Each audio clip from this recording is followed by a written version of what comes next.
흉기로 시민을 위협하고 출동한 경찰관에게 흉기를 휘두른 30대 남성이 경찰에 붙잡혔습니다. 경찰은 특공대를 투입하고 테이저건을 3번까지 쏜 뒤에야 범인을 제압했는데 경찰관 1명은 중상을 입었습니다. 박주연 기자가 보도합니다. 흉기를 들고 경찰과 대치 중인 한 남성. 경찰이 테이저건을 겨눠 몸에 붉은 점이 움직이는데도 욕설을 계속합니다.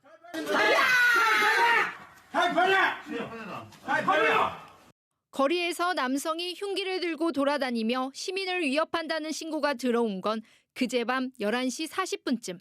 출동한 경찰이 테이저건을 쏘자 남성은 집으로 들어가 흉기 한 점을 더 들고 와 휘둘렀습니다. 제압 중이던 경찰관 1명이 이마와 손등을 다쳐 예순바늘을 꿰매는 중상을 입었습니다. 112 신고를 받고 출동한 경찰과 피의자가 대치했던 집 앞 골목입니다. 흉기에 다친 경찰의 혈흔이 그대로 남아 있습니다. 이 남성은 30년 동안 조현병을 앓았는데 최근 복용 중이던 약을 끊은 것으로 확인됐습니다. 약 한 달 안 먹었어. 약 먹으려 말을 못해. 약 먹으려 너무 그냥 죽일 걸 해요. 막 그 두약을 생각해가지고 자기는 두약이다. 경찰과 특공대 30명이 집으로 진입하려 하자 남성은 창문으로 나온 뒤 100m를 달아나다 결국 체포됐습니다. 노모가 계시고 같이 해서 위험해서 약간 좀 상황을 보고 있다. 이제 진입해서 체포하려는 순간에 자기 창문을 열고 도망갔는데 한 주거지에서 한 50, 60m 정도, 한 거의 100m 가까이 가서 저희가 덮쳐서 검거한 겁니다. 경찰은 이 남성을 특수공무 집행방해치상과 특수협박 혐의로 입건하고 구속영장을 신청했습니다. MBC 뉴스 박주연입니다. 제주의 한 마을길이 하루아침에 가로막혀 주민들이 분통을 터뜨리고 있는데요. 새로 이사 온 사람이 자기 땅을 돌려달라며 진입 차단 시설물을 설치한 건데 어찌 된 일인지 이따금 기자가 취재했습니다. 바닷가에 있는 제주의 한 마을 안길. 돌담으로 둘러싸인 도로에 볼라드와 쇠사슬이 설치됐습니다. 양방 통행이던 길이었지만 차 한 대가 지나가기도 벅차고 구조물에 부딪히기도 합니다. 땅 주인이 5m 너비 도로의 절반 이상을 막아버리면서 도로를 지나다니는 주민들이 불편을 겪고 있습니다. 마을 안길에 철제 구조물이 세워진 건 그제 오전. 지난해 길 옆에 땅을 산 주인이 도로에 포함된 8제곱미터가 지적도상 자기 땅이라며 시설물을 짓고 표지판을 내건 겁니다. 땅 주인은 도로에 포함된 면적만큼 용적률을 높여달라고 건축 허가를 신청했는데 제주시가 받아주지 않아 어쩔 수 없다는 입장입니다. 저희가 만약에 그 토지를 도로 부분을 이쪽 사실 사용을 하지 않더라도 그 면적에 대한 용적률만큼은 달라고 얘기를 했어요. 그렇게 안 된다라고 얘기를 하시더라고요. 보상은 또 불가능하다고 얘기하더라고요. 마을 주민들은 갑자기 막힌 길에 분통을 터뜨립니다. 1960년대 새마을 운동으로 길이 만들어졌고 당시 기부된 땅이었다는 겁니다. 다 기부 체납해가지고 만든 도로인데 또 이게 양심상 차는 통행할 수 있도록 만들어 줘야 될 게 아닌가. 더욱이 도로로 고시되지도 않아 제주시가 사들이려면 소송을 해야 하고 같은 이유로 시설물을 치우는 것도 불가능한 상황. 관습적으로 이용했던 도로기 때문에 도로법으로 적용하기는 조금 곤란한 부분들이 없지 않아 있어서 뭐 형법이라든지 아니면 도로교통법을 적용해서 이렇게 좀 조치를 취해 나가는 게 이제 마땅할 걸로 보여집니다. 이런 도로 사유지 소송으로 행정기관이 보상해야 할 땅은 마라도 면적의 3분의 2에 이르는 20만 제곱미터, 보상액은 466억 원에 이릅니다. 오를 대로 오른 땅값에 사유지 분쟁이 늘어나면서 주민들의 통행권까지 피해를 입고 있습니다. MBC 뉴스 이따금입니다.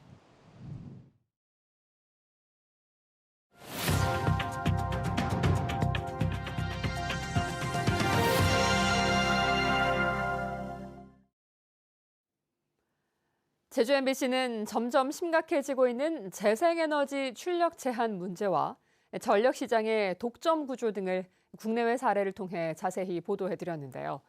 오늘은 마지막 순서로 제주에서 시작되고 있는 다양한 시도들과 전력 시장의 남은 과제를 송원일 기자가 전해드립니다. 전기차 한 대가 주차장에 들어옵니다. 충전기를 전기차에 연결하고 충전을 하는데 특별한 점이 있습니다. 휴대폰에 설치된 앱을 통해 예고된 시간에 충전을 하면 요금 할인이나 포인트를 받을 수 있기 때문입니다. 출력 제한 문제를 해결하기 위해 제주에서만 시행되는 제도입니다. 전력거래소가 다음 날 전력 공급과 수요를 예측해 출력 제한이 예상되는 시간대를 결정하면 전력 수요를 관리하는 사업자가 휴대폰 앱으로 전기차 운전자에게 전달해 충전을 유도하는 방식입니다. 늘어난 수요만큼 재생에너지 발전을 조금 더 할 수 있게 됩니다. 그러면 늘어난 수요만큼 출력 제한 정도가 완화되게 되고 수요가 충분히 많이 늘게 되면 출력 제한 자체도 해소가 될 수 있지 않을까 생각하고 있습니다. 재생에너지 확산을 위한 새로운 유형의 사업자도 등장했습니다. 태양광과 풍력, 에너지 저장 장치 같은 소규모 재생에너지 자원들을 모아서 하나의 대형 발전소처럼 전력을 공급하는 통합발전소 VPP입니다. 변동성이 큰 재생에너지의 발전량을 정확하게 예측해 안정적으로 전력을 공급하게 되면 장기적으로 화력발전소를 대체할 것으로 기대됩니다. 기존의 이제 화력발전소하고 이제 그 동등한 시간에 동등한 지위를 가지고 가격 경쟁을 하게 됩니다. 그래서 그 전력 시장은 효율적으로 이제 운영할 수 있는 이 형태가 이제 생기는 거고요. 문제는 이런 새로운 시도들이 확산할 수 있는 토대가 부실하다는 점입니다. 기존 화력발전 중심으로 짜여진 전력시장 제도 때문인데 늦었지만 제주에서 변화가 시작됩니다. 내년 2월부터 전국 최초로 제주에 실시간 전력 도매 시장이 도입되는 것입니다. 지금까지는 하루 전 시장 방식으로 다음 날 발전량을 하루 전에 결정하면 이후 상황이 달라져도 조정 작업이 없었습니다. 그러나 실시간 시장이 도입되면 하루 전 결정된 계획을 당일 15분마다 실시간으로 조정할 수 있게 됩니다. 전력 도매 요금이 실시간으로 변하면 소비자 전기 요금도 실시간으로 달라지게 하자는 요구가 나옵니다. 전력 소비를 변화시켜 전력 수요를 조절하는 효과를 높이자는 것입니다. 인센티브가 좀 획기적으로 주어져야 된다. 그렇게 생각이 듭니다. 그러면 전력 생산이 많을 때는 이제 많이 쓸 수 있는 저렴한 가격의 요금제 만들어줘야 되고, 전력 요금이 비싼 때는 또 소비를 자제하려고. 보다 근본적인 변화도 시작됩니다. 올해 제정된 분산에너지 특별법이 주인공입니다. 내년 6월 시행되면 곳곳에 분산된 풍력과 태양광 발전 같은 소규모 재생에너지를 확산하기 위한 새로운 제도들을 다양하게 도입할 수 있게 됩니다. 분산에너지 특별법이 시행되면 정부는 분산에너지 특구를 지정할 계획입니다. 획기적인 제도 변화가 가능하기 때문에 제주도는 국내 첫 특구로 지정받기 위해 일찌감치 노력해왔습니다. 20% 문턱에서 몇 년째 멈춰 있는 재생에너지 비율을 높이고 출력 제한 문제를 해결할 전기가 마련될지 주목됩니다. MBC 뉴스 송원일입니다.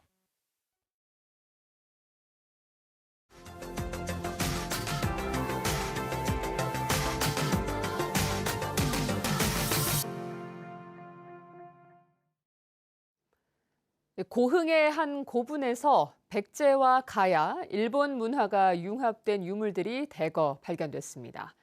무덤 안 돌로 된 방, 석실은 독특한 모양과 국내 최대 규모라는 점에서 학계의 관심이 집중되고 있습니다. 김단비 기자입니다. 커다란 돌을 차곡차곡 쌓아 방처럼 만든 무덤입니다. 새 벽과 천장을 먼저 완성한 다음 나머지 한쪽 벽을 막아서 만드는 횡구식 석실로 고흥군 도하면 동호덕 고분에서 발굴됐습니다. 길이 8.8m, 너비 1.8m의 이 석실은 국내에서 확인된 횡구식 석실 가운데 가장 큰 규모입니다. 한자, 팔자 모양으로 된 독특한 무덤 입구와 추가로 매장한 흔적이 남아있어 학계의 관심을 받고 있습니다. 이 입구 쪽만 일부 4단 정도만 쌓고 그 바깥에 팔자형으로 벌어지는 묘도를 만들고 또 대형의 판석을 쌓았어요. 이런 구조 자체는 지금까지 사례가 아주 드문 특이한 사례인데 고분에서는 300여 점의 유물도 나왔습니다. 동호덕 고분에서 발견된 유물들입니다. 고대 지역 수장과 관련된 유물들이 대거 출토됐습니다. 은재 관모 장식과 옥류, 금 등이 포함된 것을 미루어 보아 수장급 무덤으로 추정됩니다. 또 유물 중에는 백제와 가야, 일본과 관련된 것들이 섞여 있어 당시 고흥 지역이 해상항로의 거점 역할을 했다는 데 의미를 더하고 있습니다. 고흥이 계속 해상 세력의 어떤 거점 기지다라고는 이야기는 했었는데 확실하게 눈에 보이는 성과는 적었었거든요. 근데 그게 눈으로 보여졌다는 것 자체가 전문가들은 석실 구조와 출토 유물을 통해 고분 축조 시기를 백제 동성왕, 무령왕 때쯤의 6세기로 추정하고 있습니다. 이번에 발굴된 동호덕 고분은 역사적, 학술적 의미가 큰 만큼 고흥군은 봉분을 중심으로 추가 발굴 조사를 진행할 계획입니다. MBC 뉴스 김담입니다.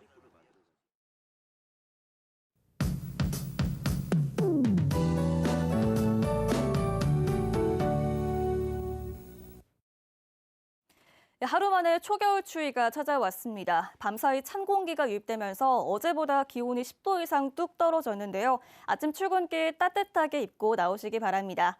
오늘 낮에도 기온이 10도 안팎에 그치겠습니다. 찬바람이 무척 강해서 체감 온도는 더 낮겠고요. 주말인 내일은 더 추워지겠습니다. 아침 기온이 5도까지 떨어지면서 주말까지 강추위가 이어지겠습니다.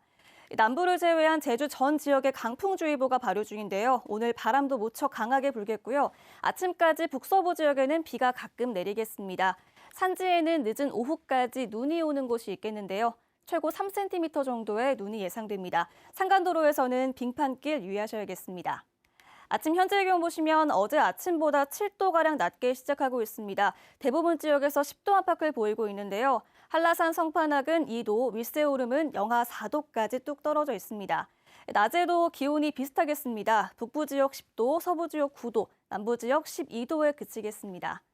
도서 지역도 오늘 종일 흐리겠고요. 낮 기온 8도 내외가 예상됩니다. 바다의 물결은 내일 오전까지 최고 4m로 매우 높게 일겠습니다. 주말인 내일은 무척 춥겠는데요. 새벽에 중산간에 서리가 내릴 가능성이 있어서 농작물 관리에 유의하셔야겠습니다. 다음 주 월요일에는 반짝 추위가 풀렸다가 화요일부터 다시 추워지겠습니다. 기상정보였습니다. 제주 해녀 어업의 세계 중요 농업유산 등재 기념식이 제주 웰컴센터에서 열렸습니다. 이번 기념식에서 제주도는 지속 가능한 해녀 어업 육성을 위해 신규 해녀 양성과 복지, 홈스테이 확대 등의 정책을 강화하겠다고 밝혔습니다. 다음 달에는 국가 중요 어업유산 등재를 알리기 위해 제1회 국가 중요 어업유산 축제를 개최합니다. 제2회 그린 이니셔티브 60초 영화제 시상식이 어제 제주 삼달수 홍보관에서 열렸습니다. 제주 MBC와 제주도 개발공사가 마련한 이번 영화제에서는 룰루랄라 하마통의 정지현 씨가 대상을 수상하는 등 모두 5팀이 수상의 영예를 안았습니다. 그린 이니셔티브 60초 영화제는 기업의 친환경 경영과 사회적 책임, 투명한 지배구조 확산을 위해 마련된 영화제로 170여 개 작품이 응모해 치열한 경쟁을 벌였습니다. 제주형 행정체제 개편을 위해 주민투표가 필요하다는 지적이 제기됐습니다. 제주주민자치연대와 전국공무원노조 제주본부가 주최한 토론회에서 김수연 제주대 교수는 주민투표로 주민들의 합의된 의사를 모아 중앙정부와 국회를 설득해야 한다고 주장했습니다. 또 행정체제 개편을 주민투표로 결정할 수 있게 하는 제주특별법 개정 작업에 힘을 쏟아야 한다는 의견도 제시됐습니다. 제주 4.3으로 뒤틀린 가족관계를 바로잡기 위한 4.3 특별법 개정안이 국회 상임위를 통과했습니다. 국회 행정안전위원회는 어제 전체 회의를 열고 송재호 의원 발의와 정부 제출안을 병합한 제주 4.3 특별법 개정안을 통과시켰습니다. 개정안은 앞으로 법제사법위원회 심사와 본회의 의결을 남겨두고 있는데 송재호 의원은 큰 이변이 없는 한 올해 안에 통과될 것으로 기대한다고 밝혔습니다. 4.3 특별법이 개정되면 4.3 당시 사실혼 상태에서 배우자가 숨져 혼인이나 출생신고, 입양신고를 못한 경우에도 4.3 중앙위원회의 결정을 통해 신고할 수 있게 됩니다. 도내 고등학교에서 발생한 화장실 불법 촬영 사건과 관련해 교육청이 재발 방지 조치와 함께 피해 교사와 학생에 대한 지원을 약속했습니다. 제주도교육청은 어제 오후 긴급 브리핑을 열고 심리적 어려움을 호소하는 교사와 학생을 대상으로 응급 심리지원 특별상담실을 운영하고 2차 피해가 우려되거나 심리적 불안감이 높은 교사나 학생은 전문 기관과 연계해 주겠다고 밝혔습니다. 지난달 18일 학교 여자 화장실에 휴대전화를 설치해 사진과 동영상을 촬영한 남학생이 적발됐고 이후 학교가 여교사 2명에게 가정 방문을 지시해 논란이 있었습니다. 제주를 포함한 전국 4군데 특별자치시도가 참여하는 대한민국 특별자치시도협의회가 출범합니다. 제주와 강원, 전북도, 제주시, 세종시 등 4군데 특별자치시도는 오는 27일 국회에서 출범식을 여는데 초대 대표회장은 오영훈 제주도지사가 맡습니다. 협의회는 앞으로 특별지방정부의 위상을 높이고 지방재정 자율성 확대와 지역 실정에 맞는 분권 강화 등을 위해 공동 노력할 계획입니다. 제주 지역 읍면 지역 마을 10곳 가운데 8곳이 종합병원을 가는데 자동차로 30분 이상 걸리는 것으로 나타났습니다. 호남지방통계청에 따르면 제주 지역에서 종합병원 이용을 위해 자동차로 30분 이상 소요되는 거리에 있는 마을은 143곳으로 전체의 83.1%를 차지했습니다. 또 51.7%를 차지하는 89개 마을은 같은 읍면 내 은행이 없고 이 가운데 55곳은 자동차로 30분 이상을 이동해 다른 지역에 있는 은행을 이용하고 있는 것으로 파악됐습니다. 지역 경기 악화에 도내 기업 대출이 증가하고 있는 것으로 나타났습니다. 한국은행 제주본부에 따르면 지난 9월 말 기준 제주 지역 기업 대출 잔액은 2조 324억 원으로 전달과 비교해 1,296억 원 늘었습니다. 제주 지역 기업 대출 증가폭은 지난 7월 1,407억 원에서 8월에 121억 원으로 줄었지만 9월 들어 다시 1,296억 원으로 늘어났습니다.